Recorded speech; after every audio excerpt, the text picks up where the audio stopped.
Welcome into the Train with the Best podcast, a podcast by Fit Pros for anyone who loves the world of fitness and wants to understand it better. I'm Craig Hoffman. I'm a personal trainer, performance coach, and media personality. And I'm Chris Gorres, a strength and conditioning coach for 15 years, master trainer, and international presenter. And today, we're going to talk about warm-ups. Aw, yeah. Every Fit Pro's favorite topic. Everything that we love to preach and never do ourselves. The warm-up. You know that's true. I do my warm-up. I feel like... I do it now. I don't know. Maybe I'm now at the age where if I don't do it, it's bad news. But I don't want to. I just would love to get in there and start lifting. Every 20-something listening to this is like, yeah, that's me. I feel like I got to get myself out of the warm-up because, like, for me, I'll just stay in warm-up phase for 30 minutes. Today could just be a mobility day. Yeah, That's it. Like, if I just do, like, a 30-minute warm-up and then 15 minutes of, like, something hard, is that enough? That's what I've been going with for the last, like, 2 years. So the conditioning set at the end becomes the harder thing maybe as you get older. But, I mean, it is a thing that I think as you get older, you obviously do realize the importance of it. It becomes more of an essential part of the workout because God forbid you don't, and everything feels awful and junky, and your body just feels so much better for it. But the impetus for this topic is not our own laziness on either end of the workout. Chris and I actually went to the Wizards and Grizzlies game the other day at Capital One Arena here in Washington, D.C., a game that featured none of the players that we went for, but it was still fun and entertaining. Bradley Beal was out. John Morant was out. Jaren Jackson was out. Poor DJ, your 8-year-old. He was so excited to see Ja. And then, he was, but he still had a great time. He had a great time playing NBA 2K in the lounge area. What was your favorite part of the pro basketball game you went to? Playing the video game in the exactly the concourse. Well, like for him, it's just fascinating to see the real life people of who he plays with in the video game, right? So like that's his life right now. So it's cool, and he had, like I said, he had a great time. Just being in the city, he likes driving around D.C. and seeing the White House and seeing the Capitol and all those other things. So that's not something that you get to see every day. It's something that maybe I took for granted when I was growing up because it was like, yeah, it's the White House, kind of crappy looking actually. So yeah, it's like, man, there's traffic because we got this big giant house in the way. Exactly. So God forbid Joey B has to go anywhere, and then you get stuck behind a motorcade. Oh, that's even worse. Oh my! Like the worst days in D.C. are if there's a Nats game, a concert, the Cherry Blossom concert, and then like Joe and the president has to go somewhere. Like at any point, if you're driving around D.C., at any point you might get shut down by a blockade of like a bunch of cars flying through there, and then some government official that you there goes the beast with the president, and it's what they call the presidential limo, or whoever else might be going by, vice president, cabinet secretary. But for us, that's such an inconvenience, right? Like we don't even think about it because it's like, oh my God, they're holding me up. I'm going to be late now. Whereas like my kid will sit in the car, be like, oh my God, that's so awesome. Look at this. Right. There's Secretary Mayor Pete. Woo! And we're like, yeah, but we got somewhere to be. Anyway, the point is, we were at that game. We were there early. And you, in your absolutely perfectly on-brand way, were like, oh, that's interesting, during warm-ups. And as you watched the evolution of how guys warm up now versus 5 years ago versus 10 years ago before an NBA game, it really has changed quite a bit. What stood out to you, and what can we take from it? First off, I would say that the NBA does a much better job than I would say almost any other league in protecting all of their players. And because like their players are such an investment, every one player makes such a huge difference to the performance of the entire team. And the NFL is right behind them, but I think that the NBA kind of leads the way when it comes to this stuff, and they're on the forefront when it comes to having people on staff for sports science, having people on staff for strength and conditioning, because that used to be one position, and now that's two separate positions in most teams, in most clubs, and at most schools. You have a sports science guy who watches all the data, and you have a strength and conditioning coach who takes people through the workouts. And then you might even have a third or a fourth guy on the staff that is just your return to play people, right? They're working with individuals and saying, hey, this is their return to play protocol, this is their therapy, this is their treatment, this is what they need to do to get back onto the court or onto the field. So the NBA really leads the way on that. And it's just so interesting to see the way that players and teams come in and warm up now versus the way that they did 10 years ago, probably, right? Like 10 years ago when foam rolling was a thing, and it still kind of is, but 10 years ago, foam rollers were all over the courts. Guys were just lying down, rolling out for like 5-10 minutes, and they'd go through their stuff and then obviously get into their shooting and everything else. And now you almost don't see any foam rollers on the courts. Like you'll see some of the percussion devices on the sidelines and stuff, and they'll use that, or maybe they'll foam roll back in the locker room or whatever, but they're certainly not on the courts anymore. Secondly, you'll see a lot more of the vaso strap.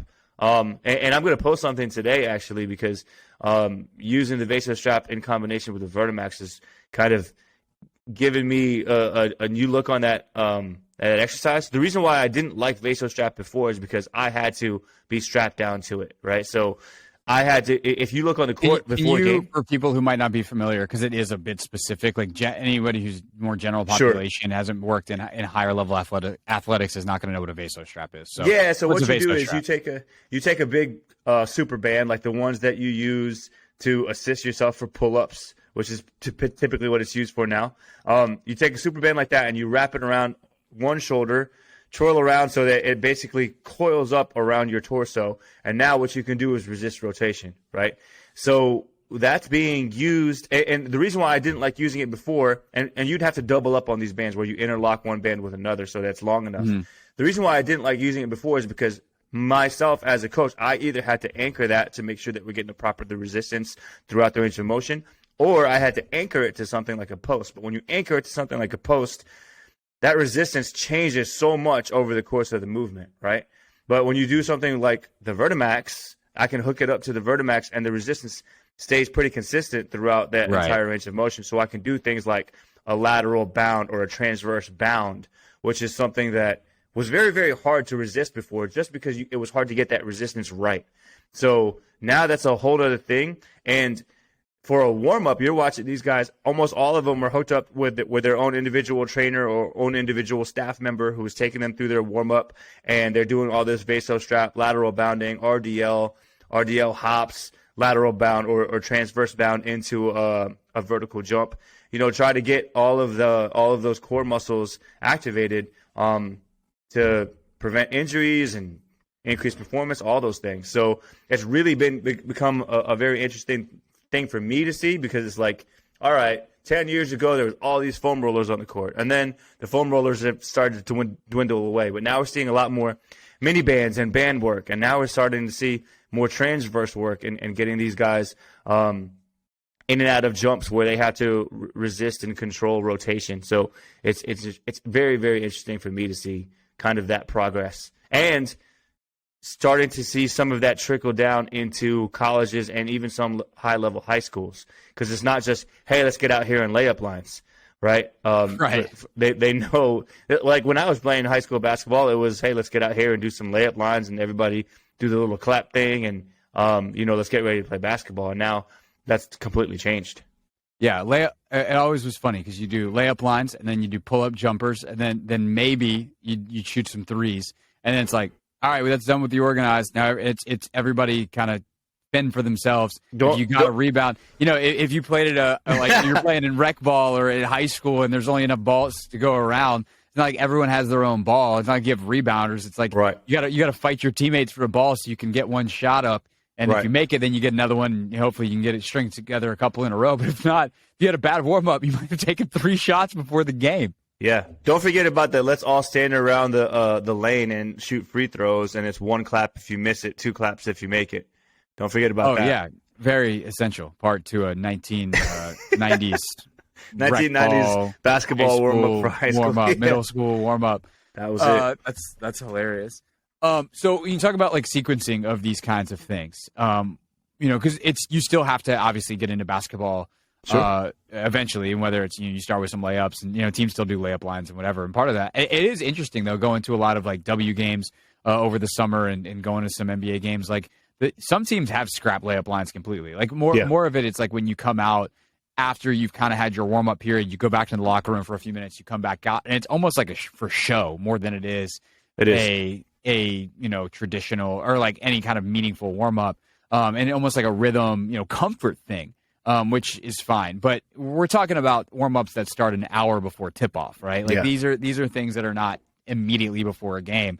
What should the proper sequencing be of your core activation, your glute activation, and then ultimately progressing into some level of basketball activity? And how intense would you get that far ahead of a game? Yeah, I would say that there's kind of two stages. One is your like locker room stuff. So what you're doing in the locker room is all of your activation stuff, all of the treatment stuff, any type of like passive mobilization stuff that you're going to have a trainer take you through.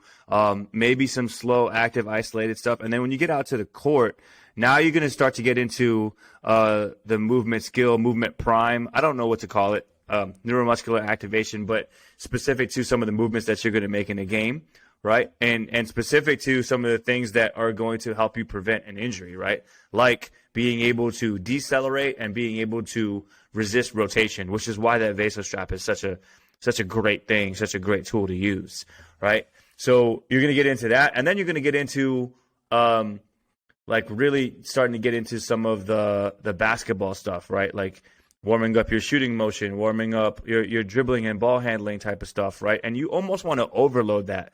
It's almost you almost want to, but before tip off, like the last thing you do should be very intense, not long in duration, but very intense in the sense that you want to be above like the tip off, so that when tip off happens, it's almost slower than where you just settle were. Back in.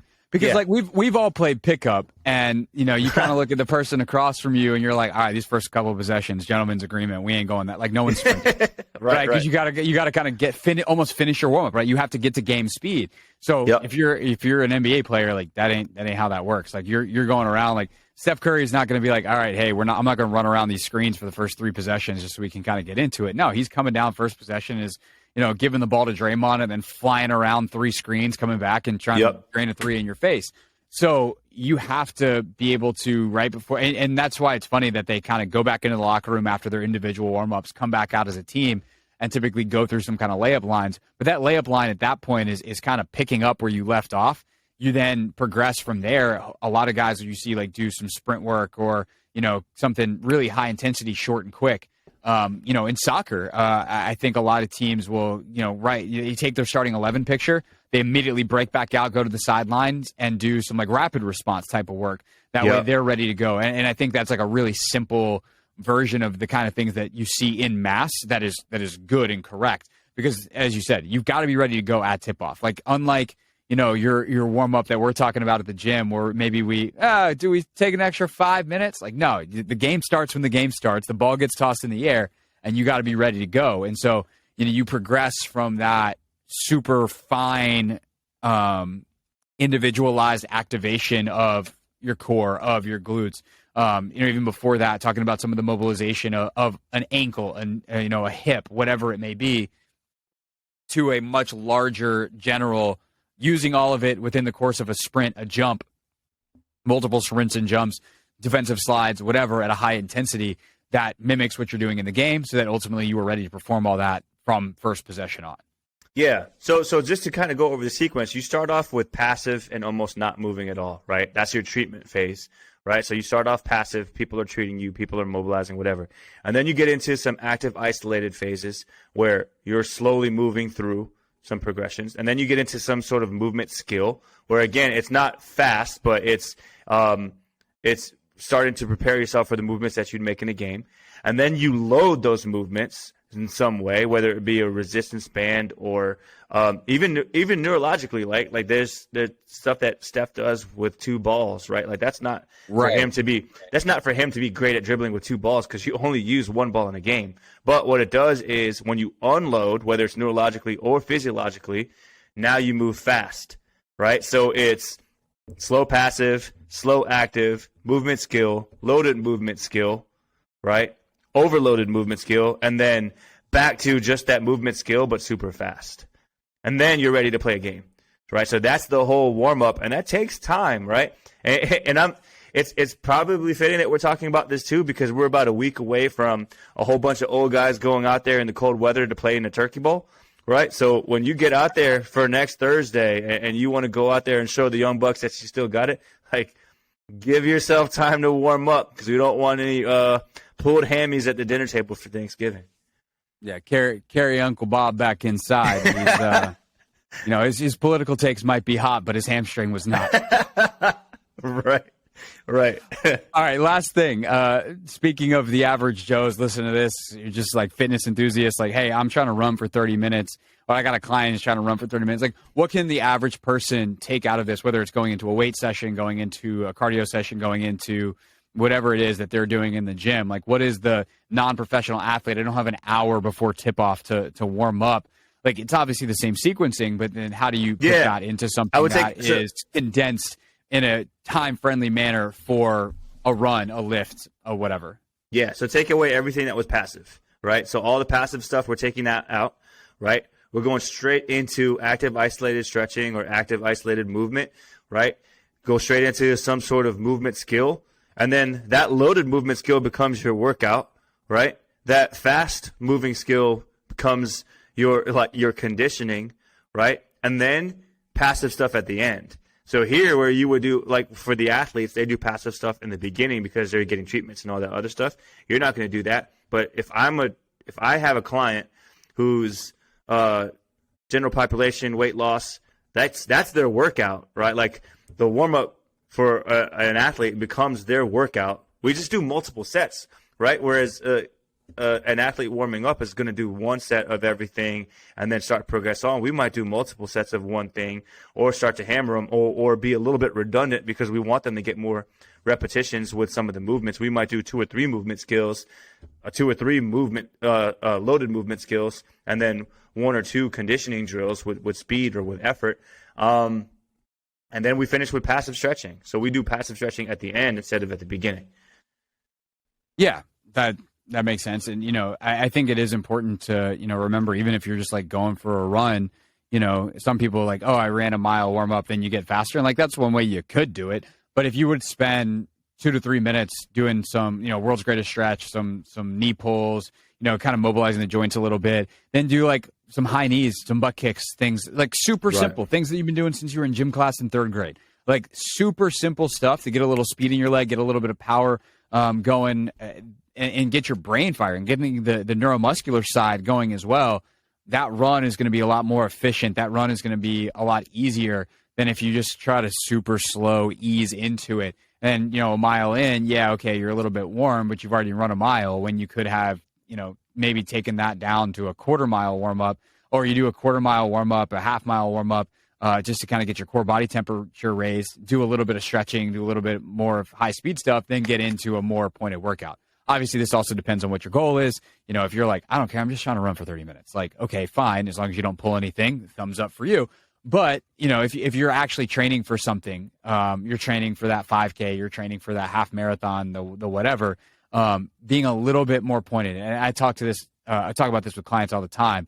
Like if you put 5% more thought into it, you're going to get a lot more than 5% out of it. If you just put a little bit of preparation in, a little bit of tact, that will go a really, really long way. My favorite story with this is one of our best friends, who, if any of my friends are listening to this, you will know exactly who I'm talking about, but I will not out her by name on the podcast. But her thing was like, she just runs 7 miles like every day. And she sent me her splits and she'd be like, why is my first mile always slow? And I'm like, well, do you warm up? She's like, no, I just go run. Wow. And I'm like, okay, spend 5 minutes warming up tomorrow. Here's what you do. And then I want you to run your same 7 miles. And by the way, I think you're going to run faster, so you're not going to actually lose any time because you cut off less than a minute per mile just because you're warm. Then you actually don't lose any time on your total workout. She's like, okay, fine, I'll try it. Sure enough, next day, first mile, if you say the first mile used to be 7:30, now it's right on 7 minutes like the rest of them. And the other miles are a little bit faster. And it's like, yeah. You imagine that. Your body was warm going into it. And so that little bit of tact, 5 minutes, 2 minutes, goes a long way. Yeah. What was that 5-minute warm-up? Do you remember what you gave her, or did you? It was probably world's greatest stretch, quad stretch, like some side lunges, A-skips, do do like a little rapid response or like a little short sprint. That's it. Something to get the legs going with a little bit of speed, and then you're fine. That's it. That's what I would do probably. So on the days when I don't go run for 7 miles. That's not. When was the last happening. time you ran 7 miles? Never. I don't think I've ever. Okay, so you've done a half marathon. I did before. do that half marathon, so that was it. The half that marathon. was it. Okay, I've never run 7 miles. That was the one time I've ever ruen 7 miles or more, and the last time I've ever So that's probably never happened again. But I've done it 0 times in my life. when I do a cardio workout, so here we call it our own little triathlon at Onyx, right? You have your Spark, you have your bike, and then you have the Woodway curve, right? So when I'm getting warm up for that, it's pretty much like it's a side shuffle. So I want to do all the things that I'm not going to do in the workout, right? So it's a warm up. I want to get muscles activated. So I'm doing a side shuffle. I'm doing back pedals. And then I'm going to do some sort of like RDL, something for balance, right? Something to open up the hips, right? And usually I try to combine those to save time. So it'll be like a single leg balance, high knee pull into a lunge with rotation. So it sounds like a lot, but it's actually not that much. If you do 5 on each side, you're getting a little bit of everything there. Or a high knee, hip open, reach into an RDL going backwards. Those are 2 moves right there. And then the third move would be probably like a leg cradle lateral lunge into a turn, right? So if you do those 3 moves, 5 on each side, that's going to pretty much stretch everything on the front side, the back side, and the medial and lateral side of the hips. Right. And that's just 3 moves, 5 reps on each side. So get a little ankle mobility in there too, like a little bit. Knee stability, like you got it all. And then like you said, some A skips, and then like 2 or 3 reps of something hard, like a 10-yard sprint out, something like that. And then I'm ready to roll. Like I don't feel like my first rep is a wasted rep, or my first mile would be a wasted mile. Even though I don't run miles, let's just be right. Your first sprint on the treadmill is not trash. Right. But yeah, that's warm-ups 101. Maybe that'll be the title of the podcast, which, people listening will know because, well, they've seen it. And, well, that's kind of how that works. Anyway, the point is we do this hopefully every week. Probably, realistically, we won't do one next week, Thanksgiving week, although we'll see. But we will obviously be back to a regular 1 per week schedule, as we've said a couple times throughout the fall, once football season ends and my life becomes less chaos. But definitely subscribe, and you're definitely going to get a podcast every other week. Sometimes even you get it with who's lifting in the background. I love that we're doing our fitness podcast, and we got real sound effects in the background. Chris recording this from his gym. That's right. I don't know who's lifting over there, actually. Somebody just walked in. So, hey, keep it down over there. We're recording a podcast here. Where do you think you are, a gym? These are gym nat pops, which is a term that you taught me when we were sitting on your deck and resting, and we got some nat pops on these recordings. We got some nat sound pops going. We got gym pops. We got gym birds chirping. Now we got barbells in the background, so it's real. All right, that's it. By the way, if you want to see some of the Vaso strap stuff, follow Chris on Instagram at Trainer Gorres. We're at Train with the Best 21. We know we've been quiet for a while, but again, hopefully after football season, when my life is less chaotic, we will be able to get some of the social media stuff going again as well. All right, that's it. That's all for this week's episode. We'll see you next time on the Train with the Best podcast.